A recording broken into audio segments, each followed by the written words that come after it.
Welcome back to Visions. I'm Emilia Bojovic, and our guest today is Professor MarikaVicziany from Monash Asia Institute.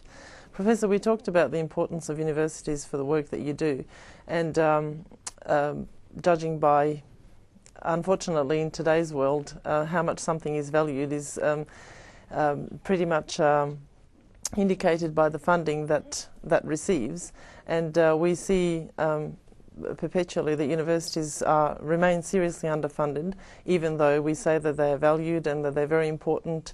And is that to be concluded that they're undervalued as well as underfunded, or what is your view on that?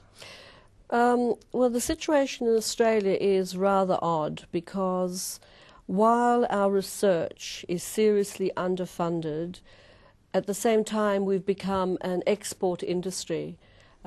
We have a huge international student population that has come to study here in Australia.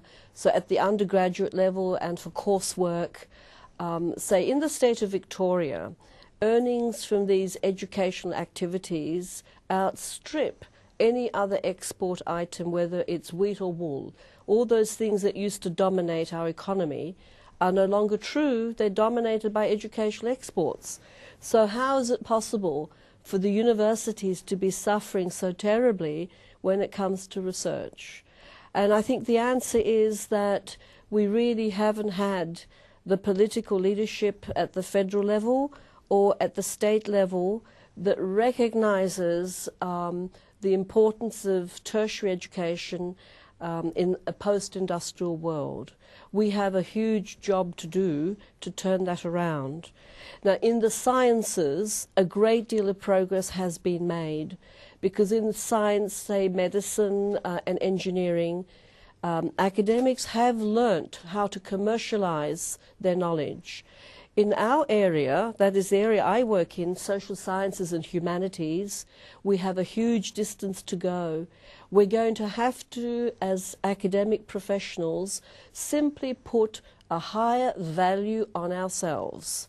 And I'm saying at the moment to all of my colleagues, the best way to start putting a higher value on yourself is fund yourself for what you really believe in. Let's begin indeed to pool our own resources. If we can't find governments to fund what we believe in, let's do it ourselves. Academics are not rich, but neither are we poor. We should just simply develop a greater professional commitment, and then use that commitment to lobby government, because in the end the universities have been starved of resources and just simply need a huge transfusion to keep them alive. My own view is that if federal and state governments don't take the universities more seriously, this wonderful export industry is going to die.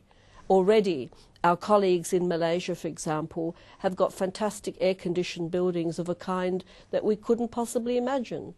And the only reason they're coming here is because our research is still better. But is that going to last forever? I don't think so.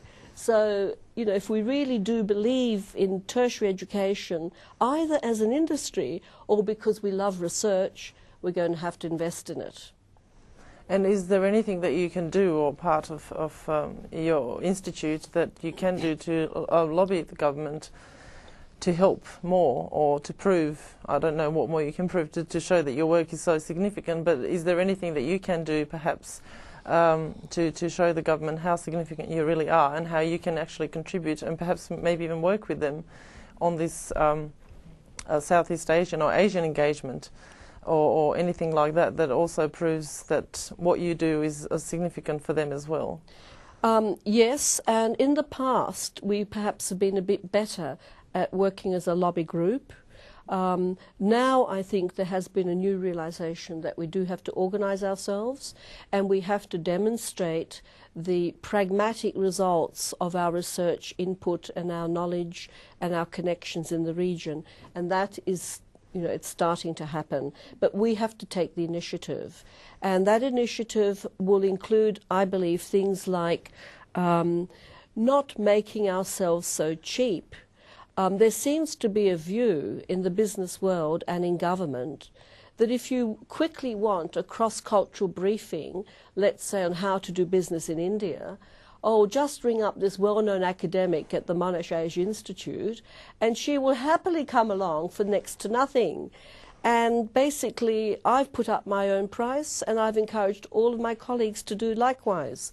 That in a society that values things and judges the value by money, we should just begin to charge more for our expertise. I agree. Is it working? It's working because, in fact, if you don't charge the right amount of money, people think you're actually not worth anything anyway.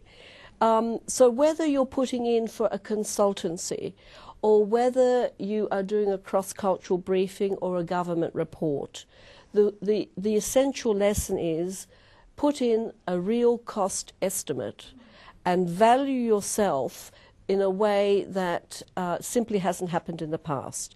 And then you combine that with international publications and basically prove to the Australian government or the Victorian government that if they don't value us, well, the Americans do, and the British do, and the European Union with whom we're working, they value us. In other words, it's not just the Australian government or the Victorian government that's the critical player here. So if Australians don't want to buy our expertise or give us the research money that we need, we can look elsewhere. After all, it's a global world, and I believe we should globalise our sources of income and our research. Given this, how has your vision for the future of Australian universities been affected? We are world class, but we have to continue to work at that. And we have a special duty in the Asia Pacific to also be the voice of civil society, because unfortunately in our part of the world, a lot of people cannot really express what they must express. And this is something that Australian universities can do, and that is promote freedom of speech. Professor, thank you for being on the program. You've been watching Visions. Our guest today was Professor VisionsMarikaVicziany, Director of Monash Age Institute. We hope you've enjoyed the program. Thank you for your company, and we look forward to seeing you again next week.